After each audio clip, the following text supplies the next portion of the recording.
Good afternoon, everyone. Thank you so much for joining us for the BIP Global Investment Strategy, where we're just going to discuss our main views across our different decision-making pillars and also share with you the rationale that is informing our positioning. You will soon be meeting with the different BIP portfolio managers. We're going to give you a more detailed breakdown of your portfolios and how all of these views translate into portfolio positioning.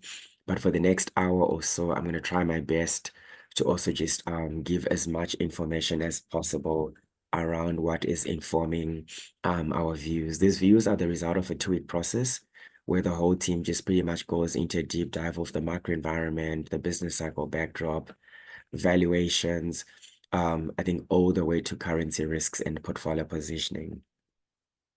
So just to start off, at the end of the day, most of what we're going to share with you today is based around our investment objectives, which are really not adjusted for the client objectives, which is yourself.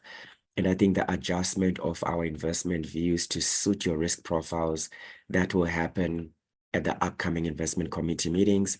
And then obviously there's no better person to understand the business objectives at the client level than our different clients.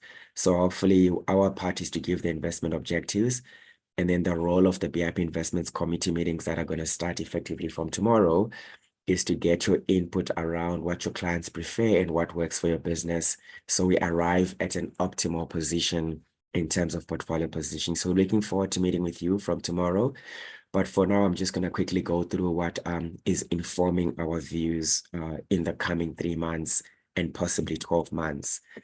As you would know, most of our process, in fact, all of our process is based on a macro regime backdrop, where in scenarios where there is excessive restraint by monetary policy and fiscal policy on growth in order to manage inflation, as has been happening since 2022, we tend to become a lot more defensive because historically, whenever central banks start to tighten interest rates, it typically ends up with a slowdown in the economy that slows down earnings and usually only ends after an economic contraction and earnings contraction.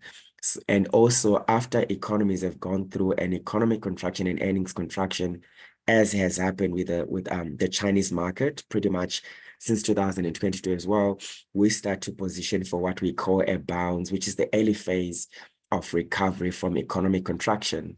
So pretty much to put it in simpler terms, as it stands, the BIP is sort of anticipating some recovery in China, given that it has already crashed. So there, our view has been to be neutral to constructive on growth assets because of obviously a lot of complicated policy developments in China. We're sort of, instead of moving from neutral to positive, we're sort of neutral to cautious until policy stance is very clear.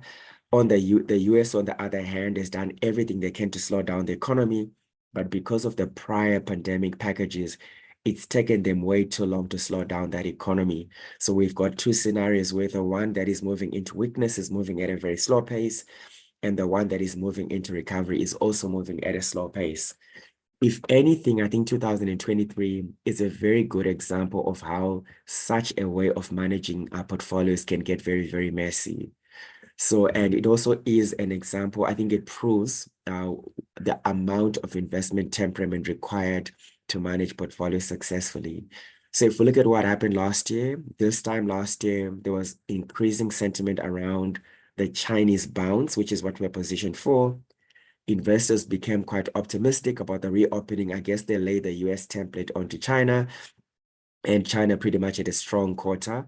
We also had very good performance coming out of South African bonds, which we would classify as defensive assets if you sort of look at how we would be positioned in the USA in a euphoria and how we would be positioned in a non-US regions, which is again both bullish on bonds. However, in the second and third quarter, bonds took a very bad turn for the negative, and pretty much I think that caused a lot of underperformance across the BIP house view portfolios. In the final quarter of the year, bonds rallied back quite aggressively, which really vindicated our house view. China, unfortunately, got worse. And in the last couple of days, we've seen Chinese policymakers start to step up stimulus again. and we've sort of experienced a Chinese rally for about a week. Clearly, it's way too early to decide to tell what's going to happen with China. But I think all these developments give you a sense of just how messy this is.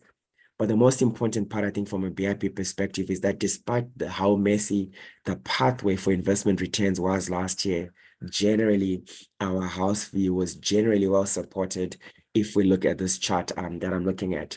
So what's very important to look in terms of reading this chart is I'm going to talk about the different asset classes, starting from South African equities to South African property, all the way to global gold.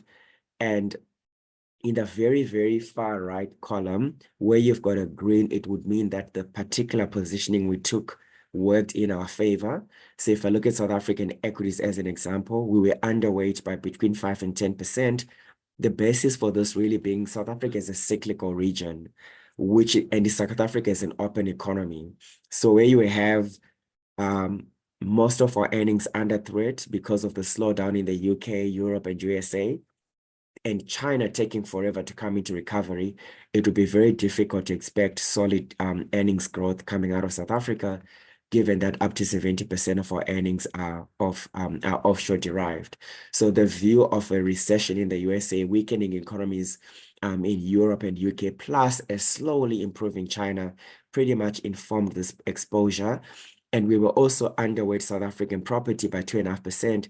The beneficiaries of this being South African inflation linkers, where we're overweight by 2.5%, South African nominal bonds, where we're overweight by 5%. Some of this trickled to global gold.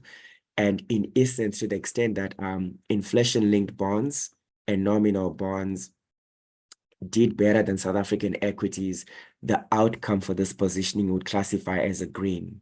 South African real estate is neutral.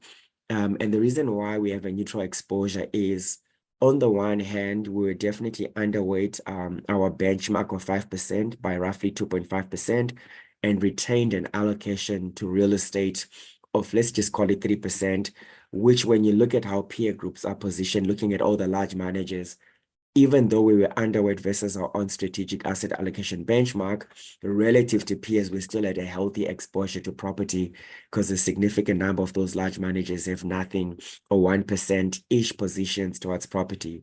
So from a peer group positioning perspective, we did well. From our benchmark, we would have underperformed in the sense that we're underweight an asset class that did well, and hence you've got that neutral allocation. I've already talked about our South African inflation-linked and nominal bonds outperformed South African equities, meaning that our call actually was the right call to make. South African multi-asset income funds, we also did very well here. And the reason why we really classify this as the green is that most of our flexible income, we used unconstrained managers, and the managers we used actually performed in line with bonds, and in some cases, like portfolio metrics, actually outperformed bonds. So you could say pretty much on the South African carve out, our house view did very well last year. What we will, however, admit is that the pathway to that was very messy, in the sense that our house view was well supported first quarter, completely unsupported in the second and third quarter, and came back very, very strongly in the fourth quarter. And I think it's a good thing that investments team pretty much remained headstrong in respecting the signals of our investment process. Developed market equities, because of poor valuations, because of very elevated currency risk, because of the high risk of an earnings recession because of a recession, we were underweight by 5%. So not a big underweight, because we also understand that markets like the US equity market, despite being very expensive, typically tend to do better than cyclical areas, which is everything out of the US, because for some reason, global capital rushes back into the US in times of trouble. So we're underweight, but as you can see, a lot more controlled than the South African underweight, because the US typically is more defensive than South Africa, but nonetheless, very expensive. This call, we would give ourselves a red, because we're completely blindsided by the strong rally that came out of the Magnificent Seven, which resulted in strong numbers coming out of the MSCI World Index. But outside that concentrated market exposure, the rest of that market actually performed as our house view would have suggested. But nonetheless, it is a red, because there were strong numbers out of developed equity markets. Chinese markets, we give ourselves a red because we retained our 5% overweight, which obviously came from developed market equities, which is again informed by this dichotomy where this is already crashed, so depressed and pricing in a lot of bad news. This really is going to slow down, is not really pricing in a lot of bad news, as I'll show you a little bit later on. But nonetheless, this call completely backfired, and our allocation to emerging markets at a neutral allocation with a bias towards China also didn't really work well, primarily because of that concentrated equity market performance. But when it comes to developed market property, it's the same story where we got the call wrong because we're underweight an asset class that did phenomenally well. However, we're not really giving ourselves a red here because if you recall from our investment committee meetings with you last quarter, we'd already started to mention that it's now too late to remain pessimistic on property because it's very oversold. It's a high duration asset classes. It behaves like a bond when rates have peaked and we start to have interest rate cuts. So according to the BIP re-risking criteria, we had noted that interest rates have likely peaked. Property is deeply oversold. It hasn't recovered in line with equities and is likely going to bounce back quite strongly. And we had sort of mentioned that we would start to increase exposure once we were convinced that the Fed had cut rates and we obviously had stopped hiking rates, and we needed the December meeting to confirm that. And obviously, as soon as that was confirmed, the markets rallied quite strongly. We still think it's too late to remain negative on DM real estate. We think there's a very high chance the Fed might start to cut rates and cut deeper if they move a little bit too slowly. And in that scenario, I think DM real estate would still do well. So in this DM real estate and EM real estate, we have taken a stance that it's too late to remain negative and are looking at ways to increase it, albeit very, very slowly, because as you see, there's still quite a lot of downside risk. As far as DM fixed income is concerned, we were overweight. This was the right call. Disappointed us in the middle, second and third quarter, but came through quite nicely. And so far this year, I think we're seeing fairly decent performance out of that asset class. Fixed income on the global side, we're neutral. I think that was a good call to make, and global gold had a good run. That was a good call to make. So if you look at our final, I think marks or assessment, generally we've got a lot more greens than the neutral, and I think we've got also a lot less reds than the greens. So I think generally well supported. The biggest stress for us being a very slow Chinese recovery and the concentrated equity market as a result of the Magnificent Seven. And then just to finish off on where we closed off the year with you, we were trying to interrogate how our investment process fits into the whole conversation around a soft landing or perfect landing, the no landing and perfect storm. In all honesty, we still do not have answers to that, but we've interrogated all the scenarios and try to find a way of positioning our portfolios so that we are not blindsided if any one of these scenarios happens outside our expectation. And I think we'll close off by saying we were very clear also to say, although we did not really have an answer around whether it's going to be a soft landing, no landing, or a perfect storm, what was very obvious to us is that you typically do not have any discussion concerning landing at takeoff, meaning that economic growth is about to take off, earnings growth is about to take off, maybe geopolitical risk is about to take off, subside. It's very hard to tell, and there's about to be meaningful policy support. So we were very clear that regardless of which of those scenarios it is, it's definitely not one where things are taking off off a low base. It's actually things where things are slowing down off a high base. So what became very important to BIP Investments Committee is not necessarily to be fixated on choosing which one of those scenarios are going to play out, but rather on understanding that we've got a growth slowdown, earnings growth down, whose particular fashion and timing no one would ever be able to call, but where you've got clear attractive yields, it made sense then to position for a landing by increasing our exposure to fixed income and fixed income duration, more so when it became clearer that central banks are closer to the end of their rate hiking cycle. So with that quick recap of what happened last year, I'll just quickly touch on our outlook for 2024. As you can see, there's so many suggestions on what to do on a forward-looking basis, and we'll touch on all of this uncertainty in the context of our 7-pillar decision-making framework. So I'll quickly start off with pillar 1, which really looks at the macroeconomic backdrop. And you are quite familiar that we look at our data in a very objective way, using global data coming from one of the most credible global data research providers, being Bloomberg. We also know they rate quite highly relative to other providers like FactSet. And we look at the trend of that data relative to historical trends, relative to historical averages. And we pretty much rate our data in exactly the same way across our entire decision-making process, where a score of -3 would represent that things are really, really bad. A score of +3 would represent that things are really good. And 0 being the middle ground would reflect a medium territory. So anything that is sitting on the negative side in this particular numbers suggests that data is definitely on the weaker side relative to history and is not supporting strong economic growth and is not supporting strong earnings growth. So when you look at this final column where we look at the overall world, which is DM plus EM, and we look at those numbers, you can see that in the second quarter of last year, this number was a negative -0.41.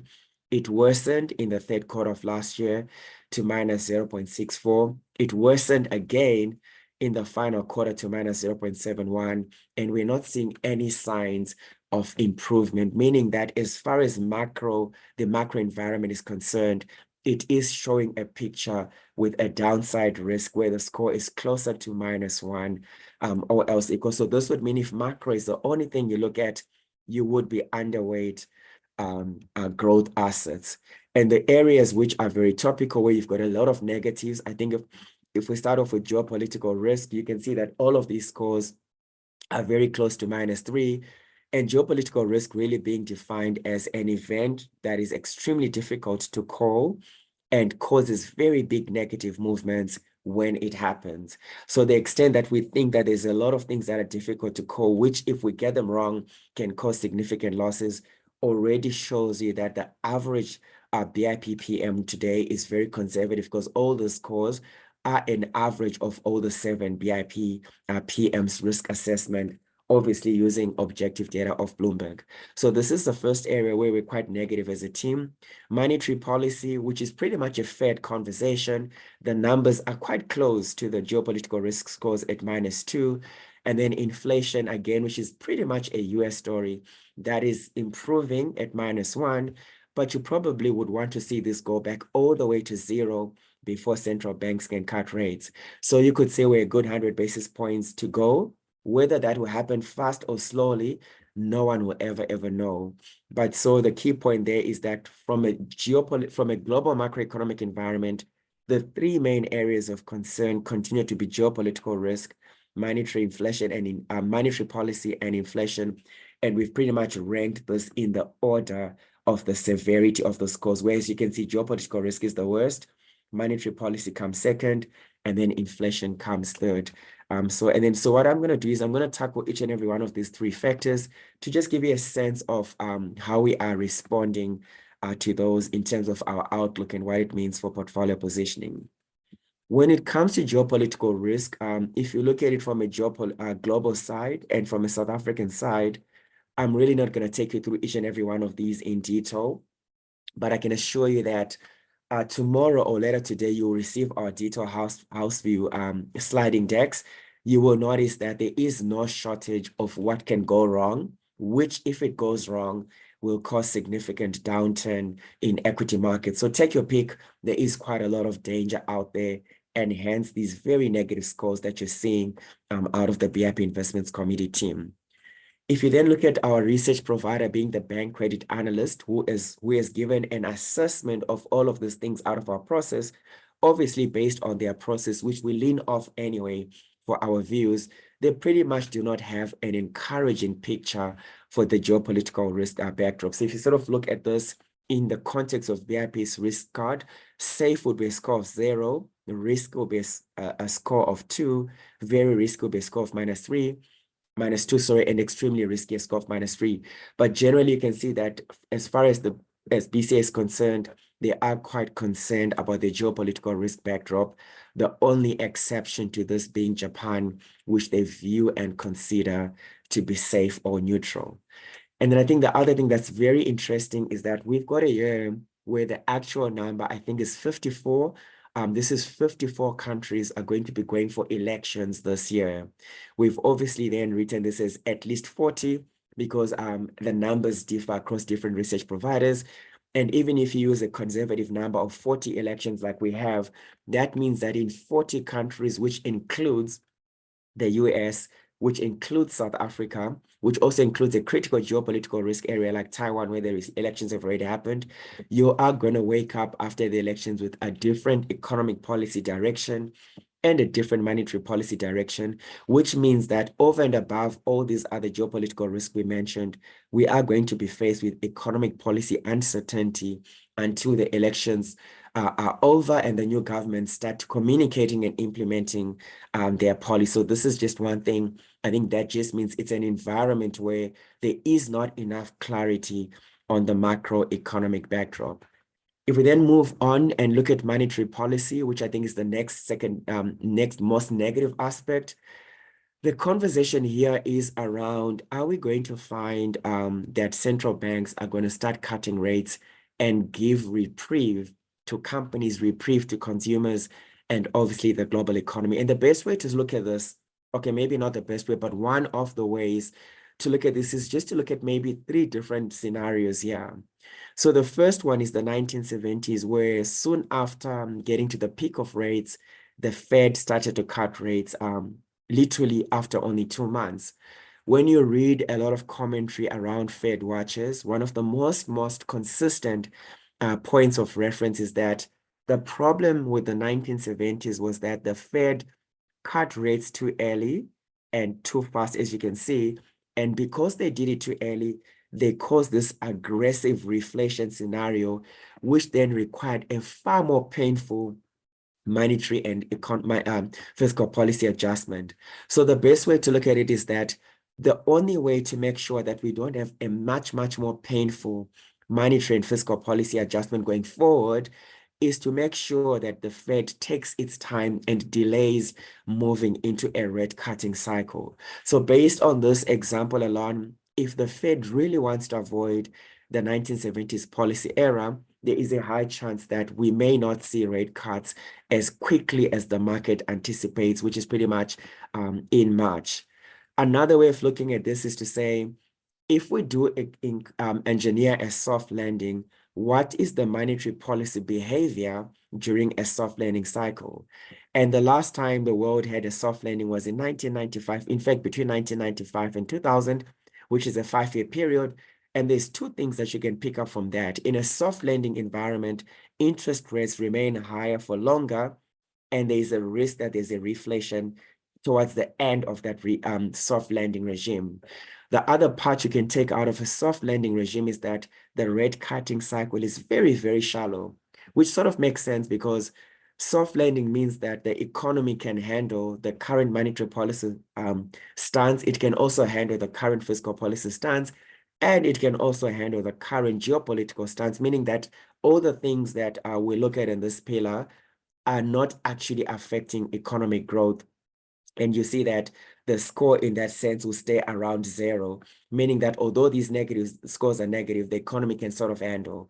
And in 1995, the economy managed to remain in this stable state for a good 5 years, which is obviously a very big concern in the sense that the market wants rate cuts. The third perspective I'm going to leave with you is that historically, the average interest rate pause period based on work done by BCA's independent research affiliate has been 7 months. So essentially, you've got a scenario where the Fed may not want to cut too early to avoid the 1970s era. If we indeed we have a soft landing, it's going to be a very shallow one, and we're going to have rates higher for longer. But if we then stick to the 7 months period on history, that would mean that end of February is the end of the 7-month period, which might mean we start to have rate cuts anyway from March. So as far as monetary policy is concerned, they could avoid the era. And if they do, it then becomes a short and prolonged cycle. Otherwise, maybe things are going to progress as they always have, and we start to see rate cuts in at the end of 2000 and February. But the way we're arguing this suggests that right now, no one really knows which way this is going to be, which sort of leaves us with this particular table, which is pretty much looking at the number of rate cuts that the market is expecting at these different Fed meetings. So there's a meeting in January, March, May, all the way to January next year. And you can see that there's quite a number of rate cuts the market is anticipating. And if we are actually to end up in a soft landing, this rate cutting cycle is a little bit too deep compared to the very shallow rate hiking cycle we saw in 1995. And also, we may not have these rate cuts as early as the market anticipates if the Fed really is concerned about avoiding the 1970s era. So the point we're really trying to put across here is that there is a high chance that the market might have run ahead of itself, and we just have to brace ourselves for a repricing of more realistic rate cut expectations going forward. And then if we finish off with inflation, if we look at this part, the first chart I have to the far left, it gives you a collection of core inflation in the developed economies. It shows us that this peaked at roughly 5 or 5.5%, and it has dropped to roughly 4%. And we still have quite a while to go before we get to the 2% core inflation number here. So this is pretty much saying very impressive disinflation, but this could be a long way to go. Then if you sort of say, well, this is developed market economies, let's look at the US because really this is a Fed story. We do know that the Fed makes use of what they call the core PCE deflator, which is the line in this khaki color or gray color, probably closer to khaki. And if you look at this is also pretty much, this peaked at roughly 6% or just lower than 6%. So not so different from the generalistic picture here. It has come down by roughly 200 basis points to just lower than 4%. And we could say we've got another 200 basis points to get to 2%. And what you can see is in the 1970s, after the first disinflation cycle, you can see if you look at the magnitude of disinflation in the 1970s, it's not so different from this magnitude. So what happened with the Fed is that after seeing this, they immediately started to protect the economy and started to cut rates. And unfortunately, that caused a significant reflation. So what we do know is that if they cut as early as March, the risk of this reflation is quite high, which might mean that there's a delay that needs to happen. And the second part is that this also just gives you a sense of like how long it takes to disinflate an economy. So if you look at this particular chart, this disinflation part, although it is happening quicker based on the slope of the line, pretty much is a process that takes at least 12 to 36 months. So our concern here is that as much as this gap looks small, it could easily be something that takes 12 months or longer, in which case any red cutting cycle, my apologies, will be quite shallow and very, very prolonged. And I think that's a very big risk to the way markets are positioned. So I think our question here is that the US labor market remains very strong. And if the US labor market is very strong, it means wage growth is very strong. And you would sort of need to slow down wage growth before you can achieve the level of inflation required. But the US also has issues where the consumers had excess savings, and estimates are right now are that these will run out by around June. So essentially, we need a combination of these savings running out and wage growth dropping quite fast. Whether that can happen in a space of 6 months when historically it takes 12 to 18 months to disinflate an economy, no one really knows. But essentially, the risk is that we position our portfolios for a very fast disinflation, knowing so well that historically, disinflation doesn't happen that fast, but it does happen. So I think the BIP conundrum or positioning is really about taking into account that the disinflation process could be a lot slower than we are ready for. If we then look at monetary policy, and I think the question really is, are we going to have convincing disinflation before June 2024? The reason why we're now starting to peg the date to June 2024 is because that's when the savings run out, but it may not be when wage growth slows down. Because the way to think about this is that US consumers make 60 to 70% of GDP, When wage growth is strong, consumption is strong. Consumption is strong, disinflation is slow. Disinflation is slow means these rate cuts are too ambitious. This being too ambitious means the risk of disappointment that is going to cause another equity market shake-off, maybe even property market shake-off, and maybe even bond market shake-off remains quite elevated, or else equal. The most comforting thing is that this chart, there's two ways to look at this chart. The very first part borrowed from Kevin Ling's Stanley's Economy. So we spent about 2 or 3 hours with him last week. And I think what he sort of alluded to is that this is representing the number of central banks who are increasing or hiking interest rates. So you can see post the COVID cuts, a significant number of central banks in the world were hiking rates. And towards the back of last year, that number has gone down substantially. So what's very interesting is that the number of central banks hiking rates has slowed down. And equally, we're starting to see a gradual increase in the number of central banks who are cutting interest rates. And I think based again on the analysis, 14 central banks cut rates in December. According to, again, Stanley's Economist, most of these came from the EM side. And if you sort of recall, we've been sharing with you the BIP re-risking criteria under the mandate positioning document, which you'll receive on Friday or next week, Monday. And one of the areas we're looking at is this decoupling of monetary policy between emerging market central banks and obviously the Fed.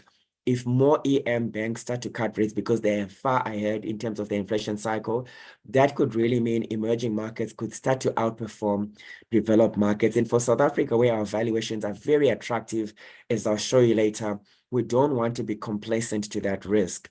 So we're very aware that although the rate cutting cycle could take long, if they eat by the Fed, to be more specific, if EM starts to move regardless, we could have a decoupling of performance between South Africa and the USA, or emerging markets and developed markets, depending on how you look at it. So we're quite aware of this, especially in terms of our positioning towards South African equity markets. However, if EM central banks cut rates and the Fed does not, there is a risk that the interest rate differential will favor the US. Global capital will move into the US because of better yields, which will mean that EM currencies will weaken further. And what ends up happening is that instead of this policy era, I just want to quickly look for this. Instead of this policy era where it was the Fed that cut too early, it becomes a case of the central banks in emerging markets cutting early this time around, and they have a reflation cycle which then puts EM on the back foot for longer. So whilst we sort of appreciate that central banks in EM are starting to cut, there is a risk that they are the ones who make the same policy error the Fed would have made in the 1970s. So we're trying to balance out those two particular factors. So if we sort of try and put all this together, are we going to have like a deep rate cutting cycle if there's a soft landing? If we use 1995, you can see that the cutting cycle was very shallow and rates stayed higher for longer. So in our positioning and the way we're looking at portfolios, where we are assuming it's going to be soft landing, we are automatically pairing soft landing and higher for longer together. And then that will then determine how we think about client portfolios. We think it is not logically consistent to expect a soft landing and an aggressive rate cutting cycle. You don't get an aggressive rate cutting cycle unless there's aggressive economic growth weakness. Economic growth weakness that's aggressive does not happen in a soft landing. So just, I think a central logical reference point is that for BIP, soft landing means the economy can absorb what's going on and might mean a shallower than what markets have expected. So even if we have a soft landing, we think that markets may have to revise a lot of rate cut expectations, which may mean that everything that we saw in Q4 is reversed in Q1 or Q2 or Q3, who knows when that's going to happen, but we're trying to position our portfolios to be quite sensitive to what a soft landing really means in practice. So will the Fed cut rates very soon? The best way to think about this is the analogy of this particular driver. If there is danger around the curve, or if there's a very dangerous curve that they can see, the Fed is definitely going to cut rates very soon. But the fact that they can see a dangerous curve would mean that it's no longer a soft landing. However, if the Fed feels they've navigated the dangerous curve and now have the view where my pointer is, this would mean that they probably would want to take it a little bit easier. So it really depends on how much visibility the Fed has. Just looking at this driving slope, who knows? Who knows also what happens just after this curve? So essentially, we think that's a very difficult question to ask. And we think portfolio positioning must not even be based on that question alone. We feel portfolio positioning must be based on the fact that no matter how you position this question, no matter how you answer this question, the fact of the matter is that real interest rates are too elevated. Fact. Two, the speed at which these real rates were increased from negative to positive is way too aggressive for any economy to successfully navigate such dangerous curves. So on this particular basis, we don't have all the answers, but the last point shows us that in all of this uncertainty, we know that short rates are too elevated. If we then have very fast disinflation, it means we're going to have a spike of real yields, which is again really not constructive for the underlying economy. So in terms of the macroeconomic pillar, our parting point with is that real rates are too high. That's the most important thing.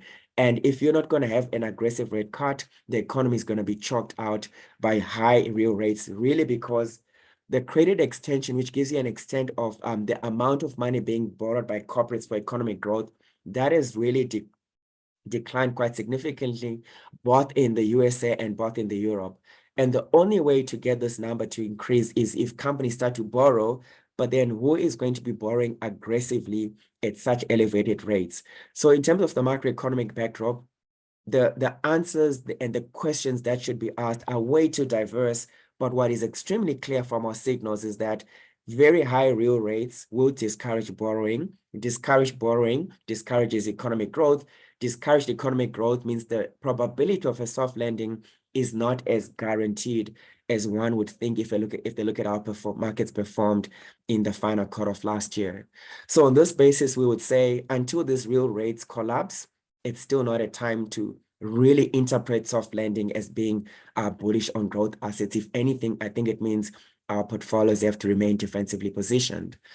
I'm going to move on to the second pillar and start to move a little bit faster. Here we're just looking at the risk of a recession, which is the 10-year bond yield minus the 2-year bond yield. This has got an 80% success rate historically. So the one thing we want to leave you with is that this is the second consideration after all the other viewpoints we've given you in the first one. And it's also not the final consideration in terms of where to position portfolios. But if this was the only one, which it is not, you would see that historically, every time this happens, 80% of the times you end up in a recession. And right now we're pretty much in recession territory, and hence our score of -3. If you use a different measure where instead of using the 2-year bond yield, which can be slower to respond than the 3-month interest rate, it also shows you that you get the same answer. If you use what we call the Fed slope, and the best way to think about this particular chart is you go to the FRA market and you look at what the 3-month interest rate will be 18 months from today, and you compare that to the 3-month interest rate today. If the market thinks the economy is navigating a very dangerous situation, they will price in aggressive rate cuts. And another way to think about this is that no one would price in aggressive rate cuts unless the economy desperately needs aggressive rate cuts. So if the 3-month interest rate 18 months from now is too low compared to the present one, it would mean that the market is desperately crying out for a rate cut, which again would signal that it's not a good environment or else equal.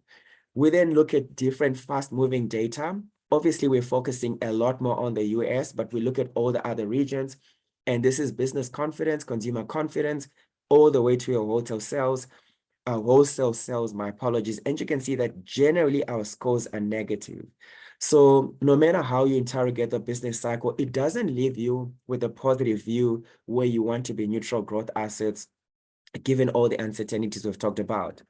Let's maybe look at a slightly different business cycle indicator as opposed to these yield curves, because I do know that they are not exactly risk-free or like guaranteed to give good results.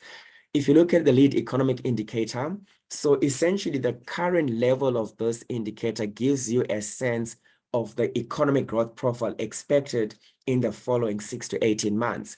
When the chart is improving, it shows you that the outlook is improving. And when it's declining like this and very low, it shows you that the outlook is deteriorating. And you can see that the forward expectation of growth in the USA using the US lead economic indicator for the next 6 to 18 months is actually very depressed, which again supports all the other factors we've looked at. On the Chinese front, this data is suggesting that a cyclical upturn is brewing, but obviously very slowly.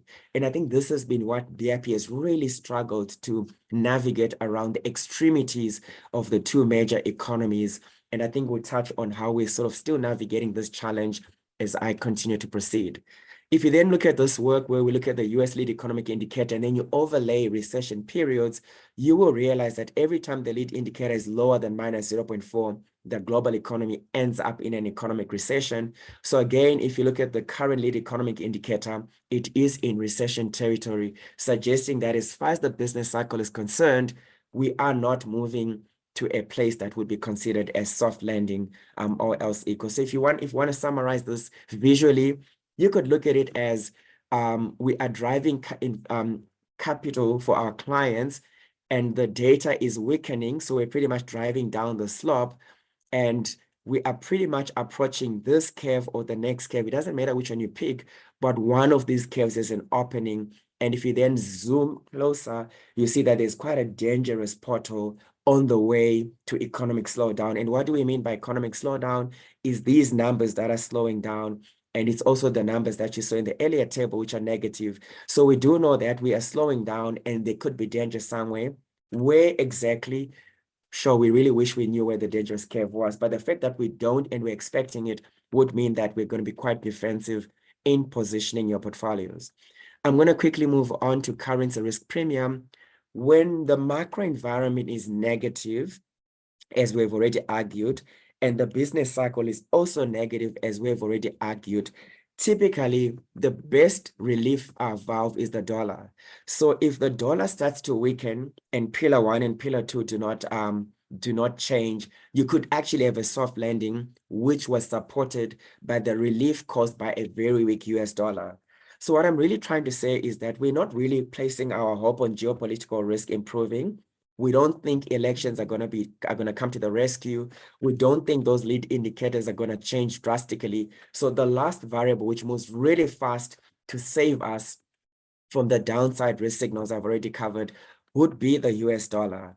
So how much can we put emphasis on a weak dollar as our final mechanism of relief? If you look at this particular chart, the best way to look at this chart is we take USA business confidence and we divide it by confidence in Europe, and then we track the migration of that fraction in Europe, in UK, in Japan, in China, and South Africa. And if the US fundamentals, the fast-moving fundamentals based on these 12 factors are stronger than the rest of the world, it means that to rely on dollar weakness when the US is fundamentally stronger is a very dangerous strategy. So as long as you're seeing a lot of green and white in this table, it means you can't depend on dollar weakness to become bullish on your positioning. And if you look at the biggest economy in the US dollar index, which is Europe, you can see that how the score is positive, meaning that presently, the dollar is fundamentally stronger than the biggest trading partner in the world, the euro, with a score of 0.46, which means in terms of the business cycle, it's a negative one because the dollar does not have good reasons to start to weaken. So our view is that although the dollar is expensive, it has better fundamentals and is unlikely to be our release mechanism unless China's fundamentals increase significantly. And this is where we're a little bit confused because the US-China score is 0, meaning that it can go either way. Will it go negative when they already crashed? We don't think so. Will it go positive given the positive lead economic indicator? Possibly, but how fast? No one knows. So we sort of in this conundrum where outside a significant recovery in China, we don't think the dollar is going to weaken significantly, which means again, on the currency front, we are quite concerned that the current expensive levels of the dollar are another headwind to the macro backdrop and to the business cycle. So you can see if you look at the dollar versus the euro at very expensive levels historically, it can get more expensive, but the fact is it needs to get to this middle green line or this middle red line to provide release to an economy so that it doesn't crash or get into a deep recession. The particular numbers you're seeing here are like a numerical representation of this graph. So essentially what we're saying is if we value the euro using the real effective exchange rate, which looks at short-term differentials, and this line goes back to the green line from where it is, how much money will a dollar investor who has purchased the euro make? And here you can see that they'll make 14.54%. If we then say, let's use the purchasing power parity, and this line goes back to the average rate line, how much will a US investor who has bought euros make? They'll make 18%. So the fact that a US investor buying the euro, the sterling, the yen, the Hong Kong dollar, the Canadian dollar, all the way to the Swiss franc can make money, which is an average of 16.75 using short-term measures and 17 using long-term measures. And then 17 on average gives you a sense that these economies are struggling from a strong dollar. You really want the dollar to weaken and all these profits to be made so that the economy can start to go again. If you do the same numerical representation for emerging markets, again, you can see that the dollar is really too strong because of these superior fundamentals and is therefore unlikely to be an effective release valve for the global economy, which is not a positive thing if you look at it in that particular way. So will the US dollar have a smooth weakening cycle? We ask this question because we do need a very fast dollar weakening cycle to at least have conviction that it really might be a more confident soft landing. The best way to think about the dollar is that it is as complicated as this particular roadway. You really just never know where you are. And it typically is one of the most complex variable to make a call on in any global investment strategy network. So our view here has been the dollar is too expensive, the rand is too cheap.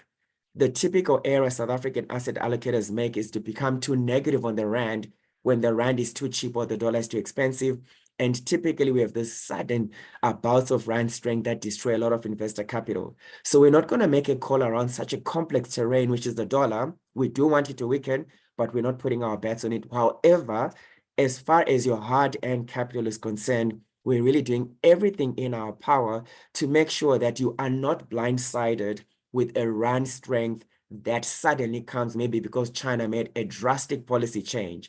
Is China capable of making surprise policy changes that are very aggressive? Definitely. If you look at how they reopened the economy after everyone had given up on them reopening and how aggressively they did that, it's not surprising to see them do stimulus that actually strengthens the Chinese yuan and weakens the dollar. I mean, one just has to look at how for most of last year, everyone was expecting them to support the reopening cycle and they were cutting rates to the levels of 10 basis points, 15 basis points.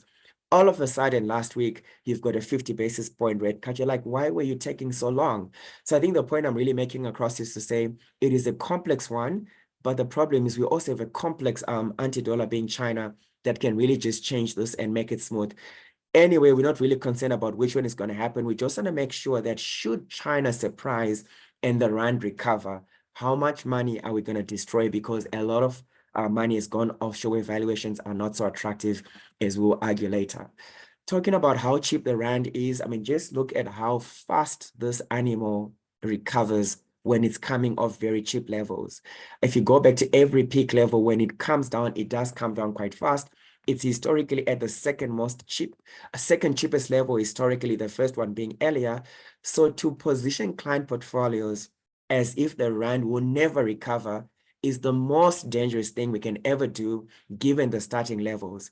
If we were starting at neutral levels, we couldn't care less. At these levels, I can assure you that the biggest fear for BIP is that the rand strengthens and we destroy value because of our offshore exposure.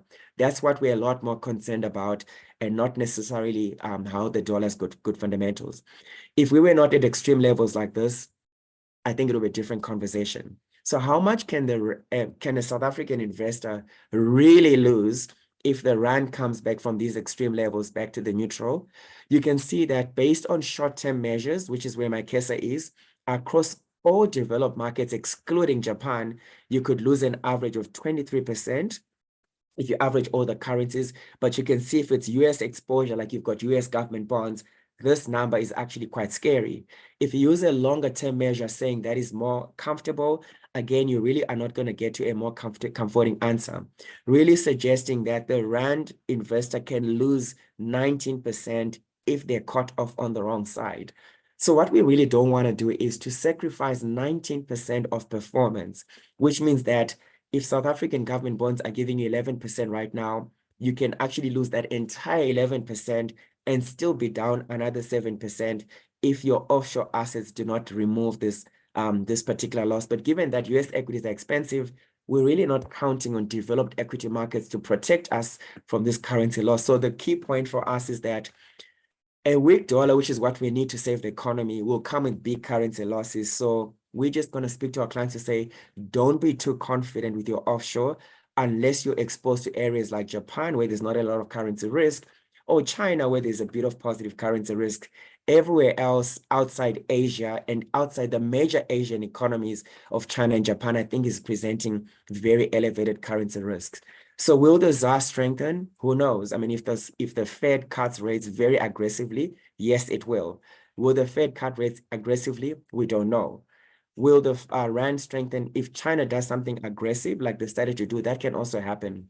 Is this going to happen? We don't know. What we do know is we cannot afford such heavy losses if we get the call wrong. So to make sure we're not caught out, we are neutral in terms of our onshore versus offshore decisions. And because we're so worried about how expensive DM equities are and US equities are, which is what I'm about to show you, within this DM equity carve out, we're a bit underweight US. We actually have an explicit allocation to Japan because although it's expensive, its valuations are better, it's got a better currency risk profile, and the yen typically is a safe haven in times of trouble. So it kind of gives you that protection. So moving on to pillar 4, which is your valuations. If you use long-term valuations, it actually is the much more positive area of our process. If you look at South African equities, our score is 2, meaning that South African equities on a long-term valuation measures are very cheap. Property is cheap. Pretty much it's a very good picture for South African asset classes if you use long-term valuations. If you then have a look at how this looks pictorially, so you can see that the gray lines are the short-term valuation. So you can see on short-term measure, South African equity is cheap. Long-term measure, we use the red line, it's also very cheap. So it's actually a very good story if valuations are the only thing that you're concerned about.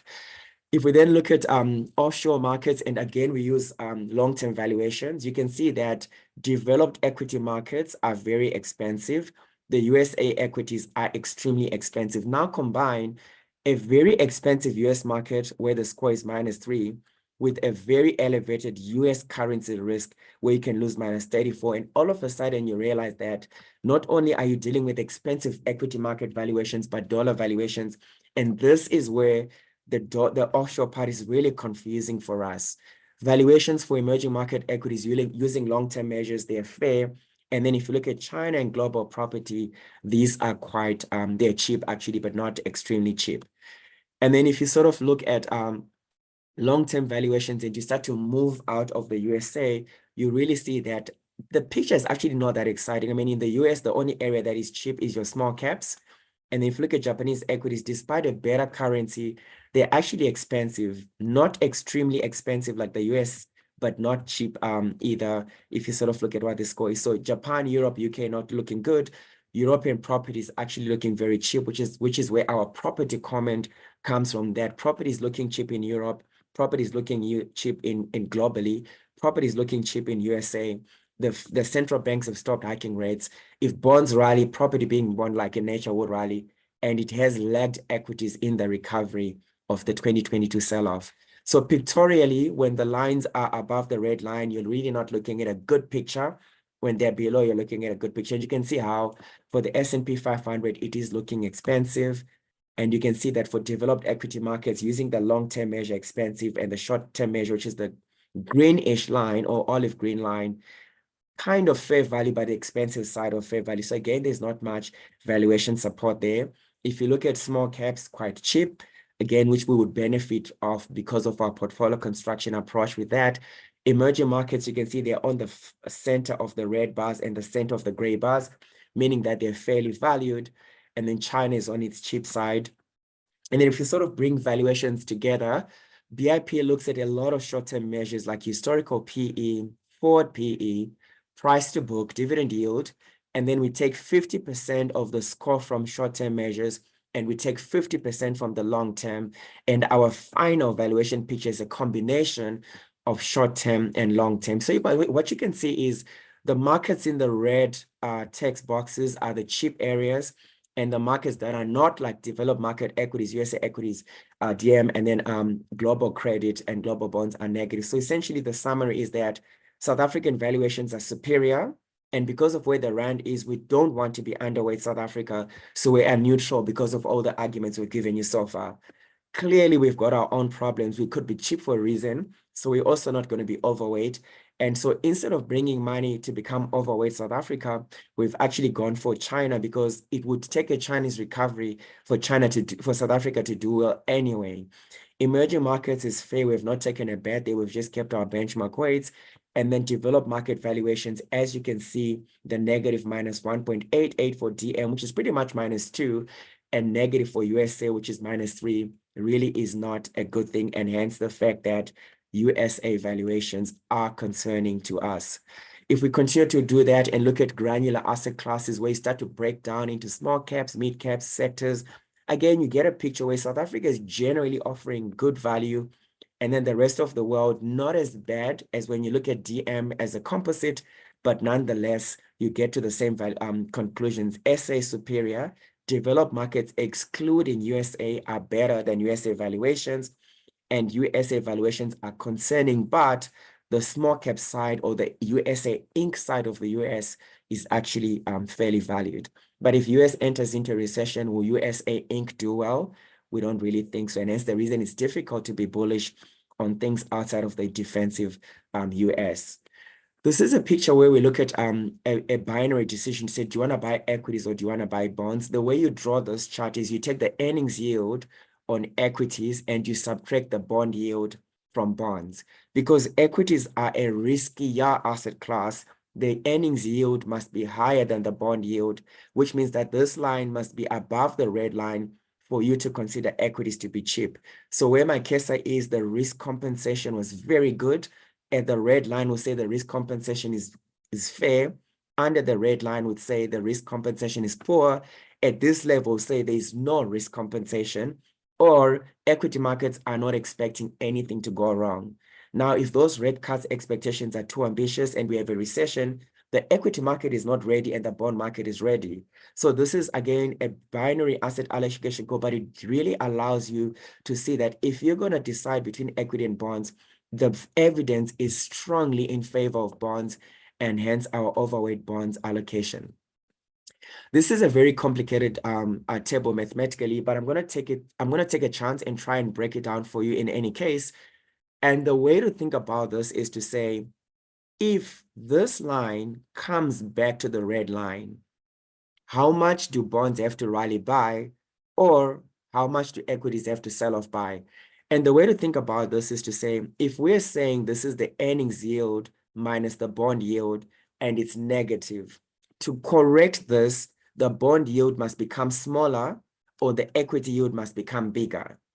Equity yields becoming bigger mean there's equity market losses. Bond yields becoming smaller means there's a bond market rally. And what are those numbers? So looking at this first table, if we have the bond market rallying, it will rally to about 1.58%, which is easily about 25% worth of dollar returns. But if it's not the bond market that adjusts and it's the equity market that adjusts, and the only scenario where the bond market would not have a smaller yield is where we have higher for longer, then the equity market has to sell off by roughly 35% for things to go back to fair compensation for risk. So when we say the BIP risk environment is too negative for growth assets, that's exactly what we mean. We're saying the adjustments required to get back to the red line are bond bullish and equity bearish. If you sort of do this across different markets, you get to the same conclusion, where a lot of these results are bond bullish and equity bearish. I'm not going to take you through all the details because I don't want us to get so lost in the technicalities, but to really accept that this can only correct if the bond yield becomes smaller and the earnings yield becomes bigger. A bigger earnings yield is a big equity loss. A smaller bond yield is a bond market rally. And this chart is really saying the adjustment is so big, and it is big in favor of bonds and against equities, no matter which equity market you sort of look at. I mean, this is why I'm rushing through all these other signals. If you start off with China, you kind of get a different picture where you sort of get a slightly much better risk compensation, but we don't know what the plan of policymakers is, and that is the biggest frustration with that market. So to summarize long-term valuations and bringing everything together, you can see that South Africa really stands out, quite attractive, good dividend yields, followed by China, US small cap, and property. And this positioning of property is going to help you understand our increasingly cautiously positive view on this asset class beginning of last quarter. And then on the negative side, you can see it's pretty much a DM and US story where there is concerns.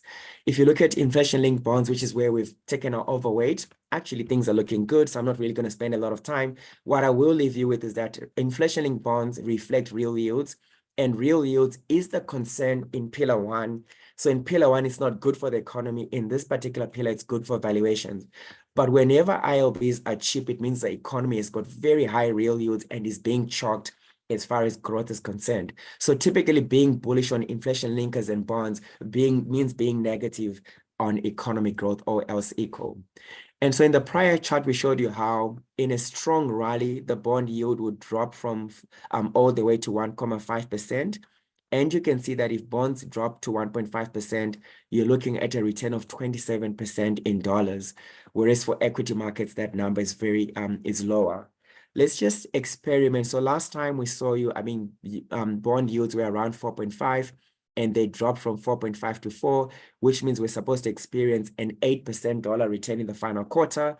Looking at the City World Government Bond Index, the big Barclays Global Aggregate, or the same one but in hedged dollar format, you can see that the number of 8% in the final quarter is actually consistent with this table at 8.5.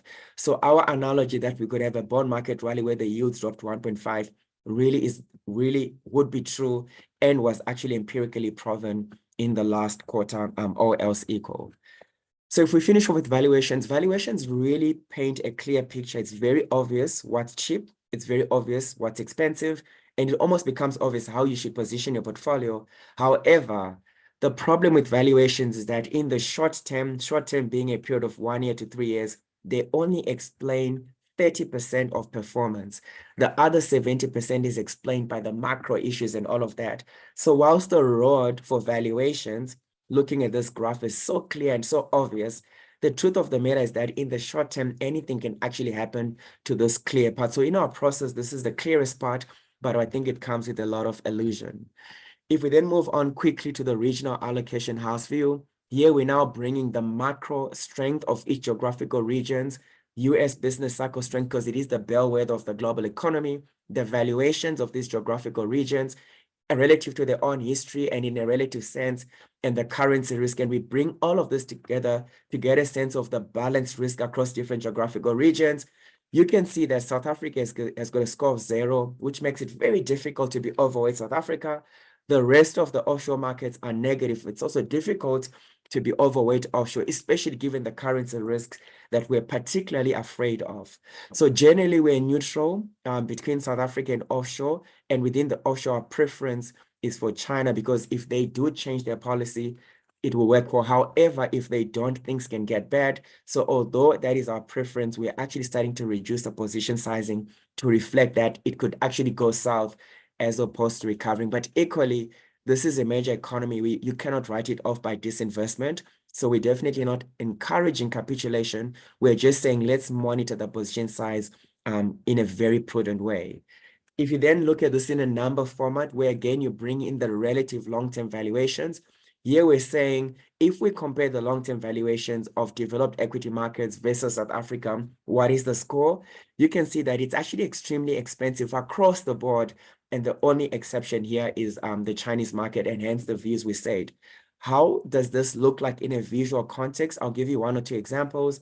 If you look at MSCI World versus South Africa, you can see that it actually is significantly expensive. So we're not looking at minor valuation differences, and hence the score of -3 extreme, which would generally discourage an overweight on the offshore side. If you look at the S&P 500, you're going to get the same answer. I know I'm starting to speak faster because I'm behind time, but I think you're going to get the gist of what I'm trying to argue. If you look at emerging markets, again, really not worth being in EM specifically. Rather, it is better to choose China because that's where valuations are cheap. So from an equity valuation perspective, not worth being DM, not worth US, not worth EM, and generally cheap when you come to China. And then if we flip this and we say, okay, how do these geographical regions look like compared to the MSCI World Index as opposed to compared to South Africa? And what you see is that actually everything is fine with the exception of the US. So again, it really comes back to the conversation that we keep having to say the problem child is the US equity market. But sadly, when investors are scared, they actually pump their money into this market. And then the areas where you're really seeing decent valuations from a global perspective is Japan, emerging markets, and China. So looking at the picture again, not looking good for the USA, but if you look at Europe, you can see very cheap in a global context. Japan cheap in a global context. Emerging markets cheap in a global context. China cheap in a global context. And then what then do we do? I mean, we've looked at strategic asset allocations of EM versus DM in different regimes, but on average, we think a 70-30 benchmark is ideal. We are, however, reviewing this work and I will finalize our research project in March, and we will be sharing with you any changes to this particular strategic benchmark. But in terms of finishing off on regional allocation, to be honest with you, I mean, trying to switch from DM to EM to Japan is really as good as trying to move from the slower lane to the overtaking lane on a tough terrain like this. It's a very difficult call. It also can be very costly. If you move too early, you can lose a lot of money. If you move too late and you're behind, you can't really overtake. You can also lose a lot of money. So it's one of those where you admit that it's a very difficult call. You admit that the overtaking and the switching is difficult, but it's equally important to know that if you don't do it when you need to do it, you can be stuck behind a lot of traffic on tough terrain and just really have damaged performance track record. So it can really work on the negative and it can also work on the positive. So we're pretty much saying you can't actually be too particular around how to do this because it's a very tough call anyway. But there are situations where it needs to be done and it can be very rewarding. And we think because of how extreme US valuations are, we are not far away from a point where that needs to be done. And then finishing off with investment styles, we pretty much look at 7 different investment style buckets, which I know you're quite aware of. And our view is that based on empirical evidence, whenever you're moving into a downturn, quality managers typically do well, and sometimes growth managers. The challenge we're having is that if you look at the valuations of quality as an investment style, it's looking very expensive. So yes, historically defensive, but currently expensive. So will it protect from expensive valuations? We don't know, but history says whenever you buy an expensive asset, you really lose, you have a risk of losing a lot of money. So although we understand that quality managers do well in a recession, we don't know if that's going to be true in this particular environment as the valuations are not looking good. Also the same for growth managers. And we sort of bring the investment styles where we look at the valuations of the style and adjust again for these different risk factors. You see that the areas that are typically defensive, which is where the red text box is, are also the areas with the worst risk scores currently. And the way we've sort of gone around this is to say, look, value and small caps are going to do badly if it's a downturn anyway, and large caps might do better. But then large caps have got bad valuations. So maybe a balanced view is to be underweight equities, but then have a neutral view across all investment styles, which is what we have done. So essentially we're saying growth and quality are pretty much the safer areas. But when you're in dangerous terrain, no matter how good the quality shoes you have or the grip or grip out, it's still not a good terrain to be bullish on the defensiveness of this particular market. So to counteract that, we pretty much overweight bonds, as we've mentioned, underweight equities. And then within equities, we're trying not to take any big bets there. And then finally, because we're very bullish on bonds, we're also looking at understanding that the fixed income environment is quite tricky. So you can buy developed market bonds and get a yield of 4%, but if the rand strengthens by 18%, you lose that entire amount. So when you're looking at being bullish DM bonds, you actually want a manager that is very active with duration risk management, active with currency risk management, and also blends quite nicely across DM and EM. And I think one manager we've found to sort of manage the issue of safe assets having dangerous risks around them, we sort of are using this manager. And then on the local front, bonds are great, but what if the fiscal situation gets worse? What if China gets worse and our equity market is sold off? What if the election outcome is disastrous? So bonds great, but maybe you want them to be managed in an unconstrained mandate. And there we continue to advocate for Saffron, Visio, and Portfolio Metrics. And also, we're quite aware of Coronation's Active Income Fund, a new entrant into the space. We're meeting them very soon, and I think we'll give you feedback on that soon.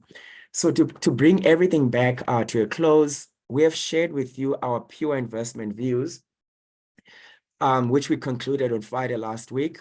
Each BIP portfolio manager is now looking at their client portfolios, and based on their current understanding of different clients, they're going to start to water down our views to reflect that. And based on their own understanding of your business risks, they're going to try and give you recommendations where they feel the pure views we've discussed now, combined with their understanding of your clients and your business, will give an optimal balance. And I think we then allow for you to actually say, listen, we actually don't really like this part, do it this way, which is what we're going to be doing with you in the coming pretty much 4 weeks, beginning tomorrow. So please do guide us to water down those views and bring in your own preference. And for as long as it is not significantly contradictory to the big risk trends, I think we would find an optimal portfolio that really works well for you. So how do we summarize our positioning? We really think that this is akin to driving your client money. And we think this is a defensive driving environment, given how all the terrains are quite rough. Whether you look at defensive driving as a complete armor vehicle, which is your bonds and cash, or where you bring in a bit of aggressive areas like China, where it's so depressed but can really rally aggressively, or whether you sort of want to balance the two, which sometimes is the same as trying to take the wheel from your partner whilst driving. Who knows how that works out? But generally, it's a defensive driving environment, I think, as has been for quite a while to come. So in our multiple multi-asset class funds, nothing has changed compared to what we had last quarter. And because nothing has changed, I'm really not going to take you through all these bullet points, except the red font, where we are not giving up on China. But as opposed to last time, where we're advocating that the balance fund consider the present China balance fund with an exposure of 5 to 10, this time around, we're constraining that at 5, because we really want to be convinced that policymakers want to do the right thing. We also know that with China, the real estate market can really create much more downside than anyone is ready for.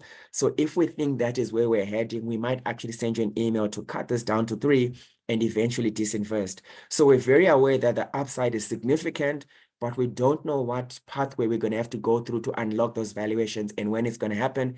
And hence the caution to say, let it not be bigger than 5% and let us review. And that is filtered through to the specialist building block, where if you remember last quarter, the Chinese block at 5 to 10, that's now only constrained to 5%. And also real estate, we did not have this neutral, but it's now pretty much being underweight with a view to start incrementally add in small steps back to neutral, because property has a bond nature to it. If it's a soft landing, equity markets on crash, and the Fed surprises with the rate cuts, we could have another upside from property, which we have been warning for a long time. But if you look at how we're doing this, it really is very gradual steps of 25, minimum 50 bips a quarter. And I think if we continue to do this, by the end of this year, we will be sitting at 1.5% underweight. But if the property market actually rallies, the market will then take us closer to neutral. So please don't look at this as if we become suddenly bullish on property. We're just saying it's now dangerous to remain pessimistic, because it is a long duration asset class after all. And then where will that come from? Most likely to come from gold. It has had a very good run. So taking 25 bits from gold is not going to take away the defensiveness, but it's going to start to create more optionality within your portfolio. And if you look at all the other specialist building block mandates, it's pretty much the same recommendations I have for you. So thank you so much for your time. BIP has 2 portfolio managers for each and every client account. Currently, the portfolios are busy looking, the clients are looking at your portfolios in great detail, and they're trying to figure out how to bring in this positioning. And we really kindly ask you to please listen to the recommendations they have and adjust until you find an optimal balance that works for you in line with our partnership and collaboration process. Thank you so much for your time. Looking forward to engaging with you in the coming few weeks. If you have any questions for us, please forward it to your business development manager, and we'll be more than happy to address any questions you have. I'm not going to take any questions today. We can take them on email and in your meetings. So yeah, looking forward to seeing you and looking forward to all the questions that you have for us. Thank you very much and all the best for 2024.